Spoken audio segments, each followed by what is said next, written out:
Hey guys, quick video here just showing you how to rejuvenate a jib board. I got two jib boards here. This one is a brand new one. You can see the base looks super slick and clean, never been used. This one is one that we've been using in the office quite a lot. I've been using it in all our jib sessions weekly. It's been bashed around a whole bunch, and you can see from the base that it almost looks a little bit hairy.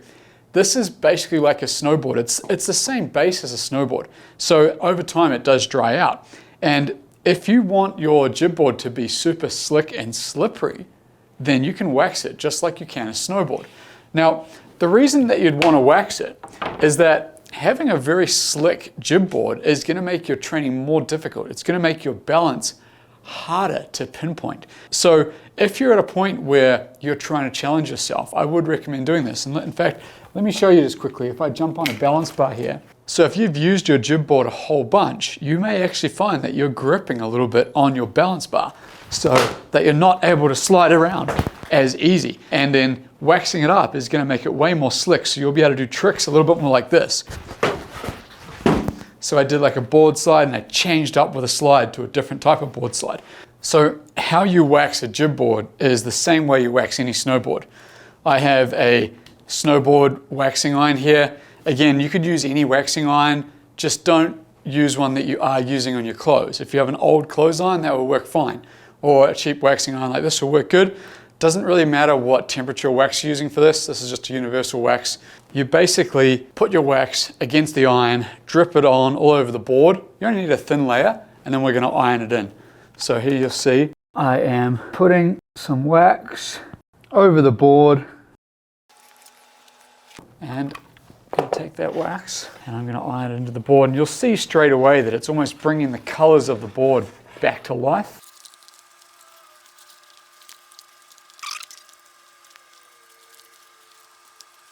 So I've just basically spread that wax all around the board. Once the wax dries up, you can scrape off any excess. After the board has cooled down, I've taken it into the kitchen here just because the floor is easier to pick up the wax. I'm going to scrape off the excess wax. You can already see just by looking at it, the colors of the board looking much more rejuvenated than what they were. So I'm just taking off any excess wax that hasn't been absorbed into the base of the board.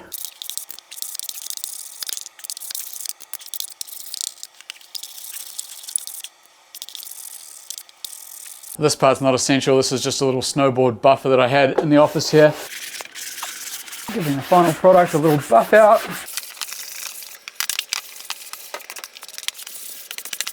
So this board that you see here is the board that I just waxed and scraped. This is a brand new board that's never been ridden.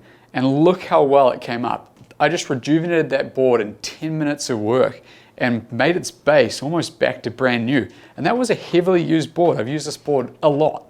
So what you're going to find is that when you get on that board, be careful because it is going to be a bit more slippery. But that's the point, right? Make your training hard so that when you actually like snowboarding, you're more likely to be able to stomp these trucks. Be careful the first time you jump on after you've just waxed it. And I can tell straight away, I just kind of felt it a little bit on purpose, is that it's much more slick, much more slidey, much more feeling like it's going to feel like when you're out there sliding rails on the mountain. All right, this is Nev Lapwood from Snowboard Addiction. Our goal is to improve your riding.